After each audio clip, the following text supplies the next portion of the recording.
आज से हम लोग एक नई सीरीज शुरू कर रहे हैं और उस सीरीज का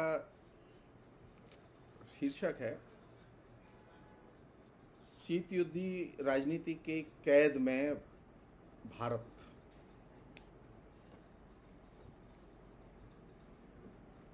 ये उसका पहला एपिसोड है। मजेदार बात यह है कि राजनीति में अनेक तरह की बातें हो रही हैं, राष्ट्रवाद की, संप्रदायवाद की, सांप्रदायिकता की, कम्युनिज्म की, मार्क्सवाद की, सोशलिस्टों की, बीजेपी की, गांधी की, अंबेडकर की। लेकिन ये सारे लोग एक बड़ी चीज को नजरअंदाज कर रहे हैं। वो ये है कि अमेरिका की जो अपनी नीति है, जिसे हम लोग शीत युद्धि राजनीति कहते हैं,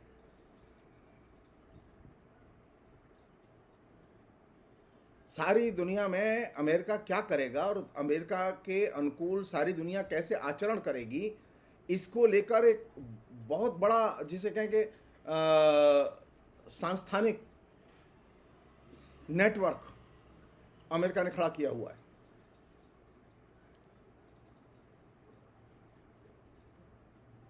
जो कि विभिन्न किस्म के विचारधारात्मक रूपों, सांस्कृतिक रूपों के उत्पादन और पुनरुत्पादन का और प्रचार और संप्रसार का काम करता है।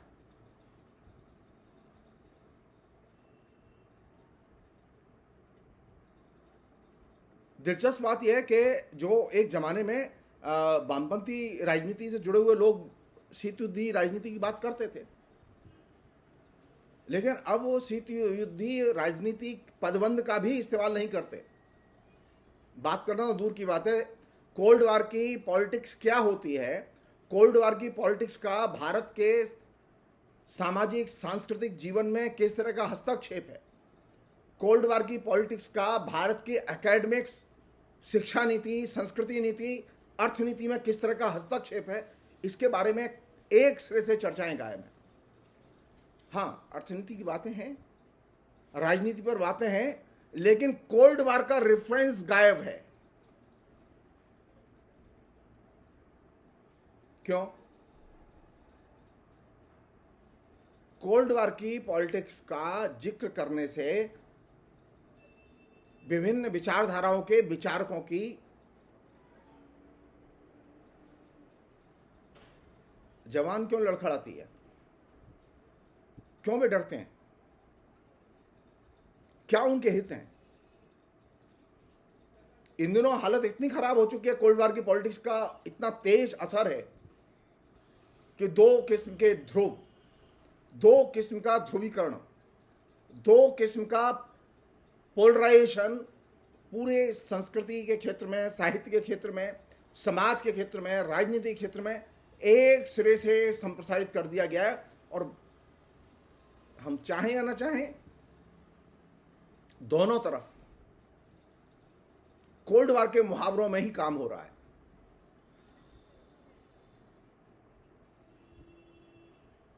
मेरा पहला प्रश्न यह है कि जिस पर कायदे से लोग सोचें कि क्या भारत पर अमेरिकी कोल्ड वार की पॉलिटिक्स का कोई असर नहीं होता?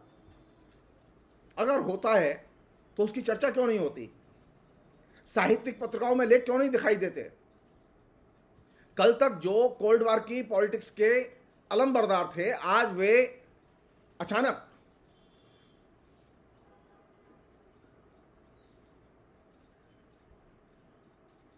हमारे लाडले और दुलारे कैसे हो गए?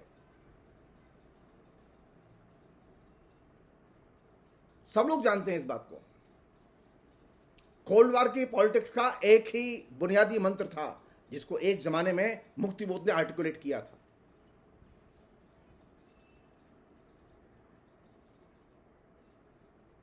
आज स्थिति है कि कोल्ड वार की पॉलिटिक्स आपकी नसों तक पहुंच चुकी है। हिंदुस्तान की डेमोक्रेसी की चूल्हे उसने हिला दिए हैं। लेकिन हम कोल्ड वार की पॉलिटिक्स का जिक्र नहीं करना चाहते, हम अमेरिका का जिक्र नहीं करना चाहते कि भारतीय राजनीति, भारतीय संस्कृति नीति, यहाँ के इंटेलेक्चुअल्स, यहाँ का इंटेलिजेंसिया बड़े पैमाने पर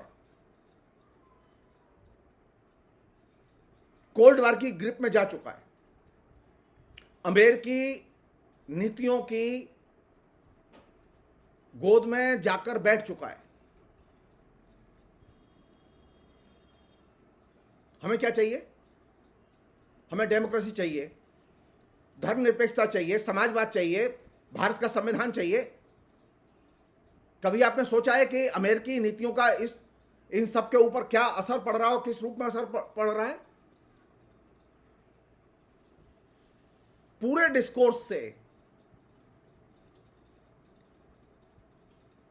जो पिछला नरेंद्र मोदी के आने के बाद में जो पूरा का पूरा नया डिस्कोर्स तैयार हुआ है कि नरेंद्र मोदी वर्सेस अदर्स, एक तरफ नरेंद्र मोदी है, दूसरी तरफ उनके विरोधी हैं, वो विभाजित हों या एकीकृत हों, कोई फर्क नहीं पड़ता इससे।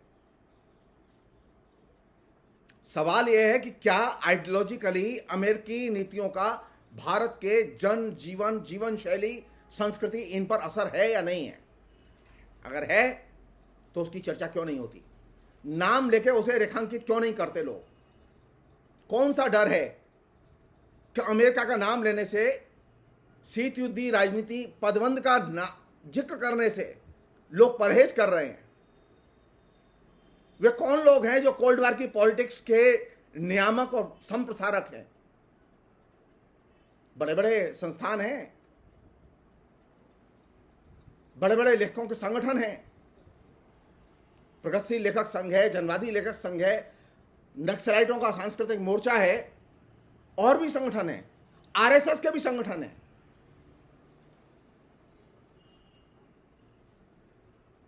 हम जानना चाहते हैं कि पिछले 9 साल में ऐसा क्या हुआ कि अचानक अमेरिका और अमेरिका की नीतियां और अमेरिका की नीतियों का भारत के साथ संबंध, जीवन के विभिन्न स्तरों पर उस अमेरिका के संबंध को एक तरह से डिस्कोर्स से गायब कर दिया गया है और बहुत सुनियोजित ढंग से गायब किया गया है। आपको अखबार पढ़ेंगे, आप टीवी देखेंगे, आप फेसबुक देखेंगे, आप सोशल मीडिया देखेंगे, आपको लगेगा कि हिंदुस्तान में अमेरिका का कोई लेना देना नहीं है। यहां तक कि जो so called human rights activist हैं, उनके यहां भी अमेरिका के पदबंध का इस्तेमाल नहीं होता, अमेरिका की नीतियों का इस्तेमाल नहीं होता।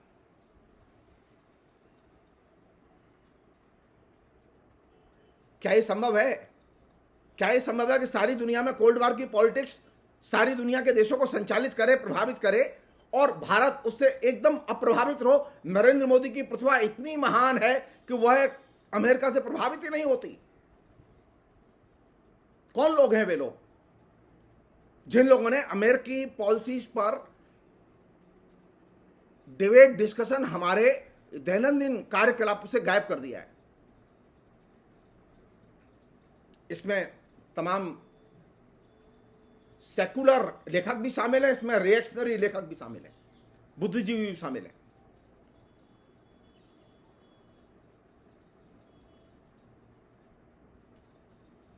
अमेरिका की शीत युद्ध राजनीति का बुनियादी मंत्र, जिसको एक बार किसी जमाने में मुक्तिबोध ने रेखांकित किया था,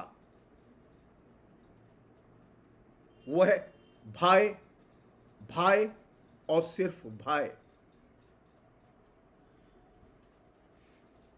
ये अचानक डेमोक्रेसी में इतना भय कहां से आया?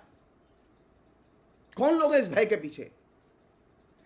बीजेपी और नरेंद्र मोदी तो मोहरे हैं, असली खिलाड़ी तो अमेरिका है और सीआईए है, जिसके बारे में लोग बात नहीं कर रहे। ये प्यादे हैं, इनकी कोई औकात नहीं है। आरएसएस की कोई औकात नहीं है, ये प्यादे हैं। कोल्ड वार की पॉलिटिक्स को एक तरह से, अमेरिका की भूमिका को एक तरह से पर्दे के पीछे डालना और सिर्फ मोदी राहुल ये जो डिबेट है, ये डिबेट हिंदुस्तान का कोई नया विकल्प तैयार नहीं कर सकती।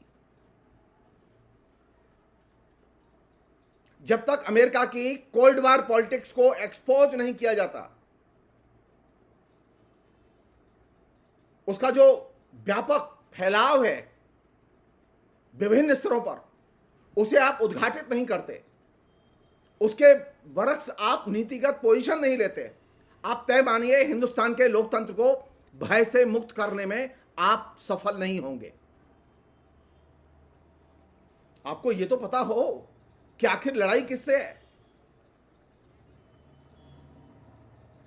फर्ज कीजिए नरेंद्र मोदी नहीं आए होते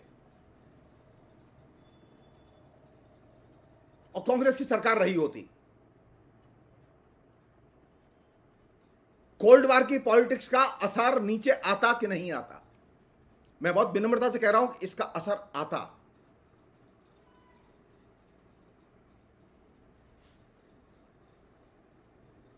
कोल्ड वार की पॉलिटिक्स को नजरअंदाज करके, अमेरिकी नीतियों को नजरअंदाज करके आप भारत के लोकतंत्र को नहीं बचा सकते।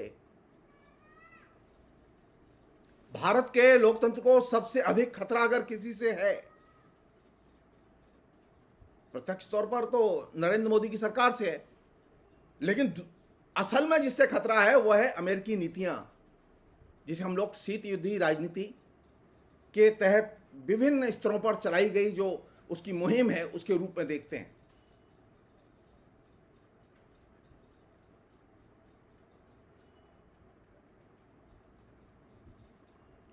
कम से कम साहित्य और संस्कृति के लोग तो कोल्ड वार के बारे में बात कर सकते हैं, वो भी बात नहीं करते।